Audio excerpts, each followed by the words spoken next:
I'm a dancer, you know, so everything of my life, I share it on stage.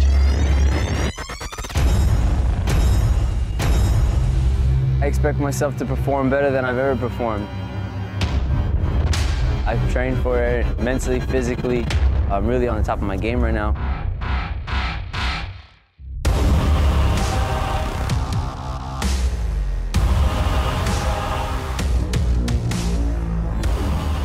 Beside me is Mounir, one of the greatest French dancers, and I'm going to switch in French to exclusively do the interview on his mother language.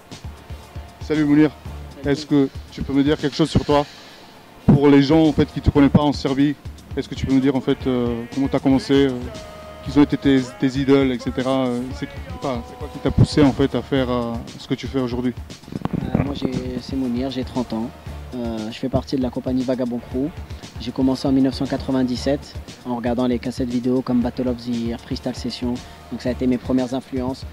Storm, beaucoup aussi, donc tous les Style Elements, Ivan, Flowmaster, tous ces gens-là qui m'ont beaucoup influencé au début. Bien sûr l'histoire française, Actual Force, The Family, et après Vagabond. Et donc voilà, aujourd'hui on est toujours ici en 2014. Bah, c'est bien de voir en fait, mais ça fait combien de temps en fait que tu fais ça? Ça fait un peu plus de 17 ans maintenant. 17 ans, c'est énorme. Hein.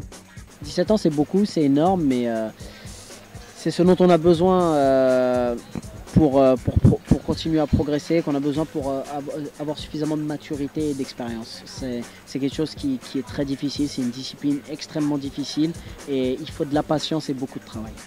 Et là aujourd'hui avec 30 ans en fait t'es beaucoup plus calme, etc. Et donc les choses passent un peu mieux qu'avant.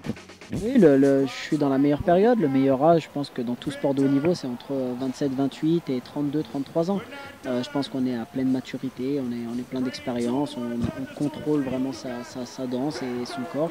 Donc c'est vraiment le meilleur moment pour continuer à progresser. Dis-moi, qu'est-ce que tu en penses en fait?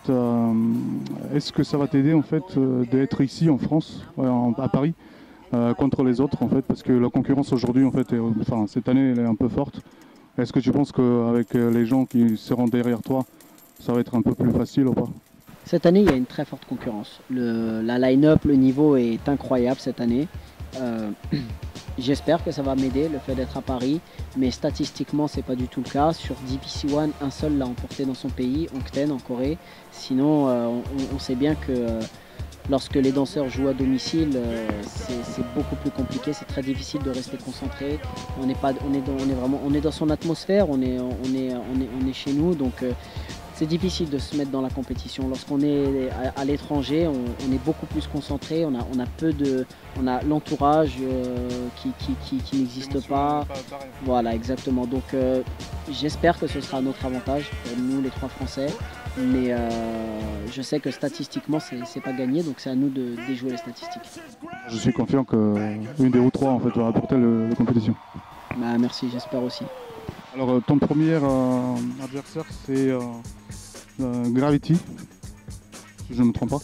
Donc qu'est-ce que tu en penses en fait contre lui en fait? Quelles seront les chances en fait de faire en sorte que tu gagnes? Quelles seront les chances? Je ne sais pas. Je pense qu'elles sont aussi grandes pour lui que pour moi de remporter ce premier tour. C'est le premier tour, c'est le plus difficile de la compétition. Il faut rentrer dedans rapidement. Gravity, c'est un adversaire que je connais. J'ai eu l'occasion de l'emporter contre lui en quart de finale l'année passée. Donc je pense que ça doit être une motivation supplémentaire pour lui de prendre sa revanche. Maintenant, voilà, je suis concentré sur ce premier tour, mais pas que.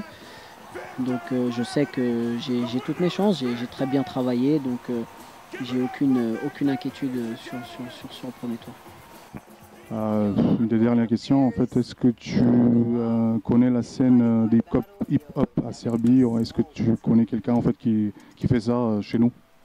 Alors malheureusement, j'ai pas eu l'occasion encore de pouvoir me rendre en Serbie, mais j'ai pu. Bah écoutez, ce sera avec grand plaisir. J'ai eu l'occasion d'être un petit peu dans la région, donc de voir un petit peu le niveau général dans la région.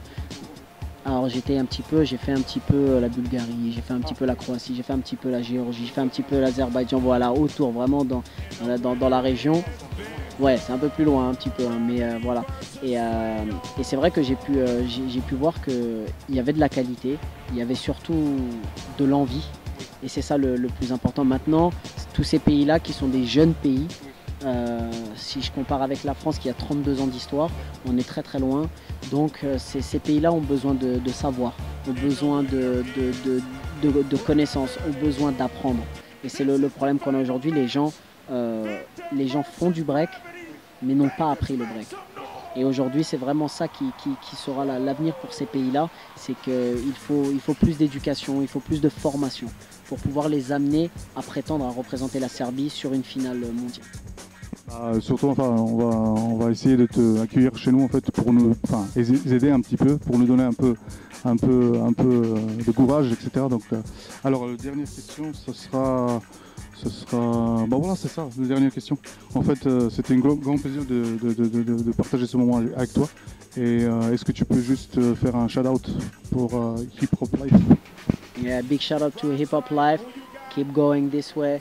Guys, keep working. HWE, hard work, easy, everything. Peace. Merci Mounir.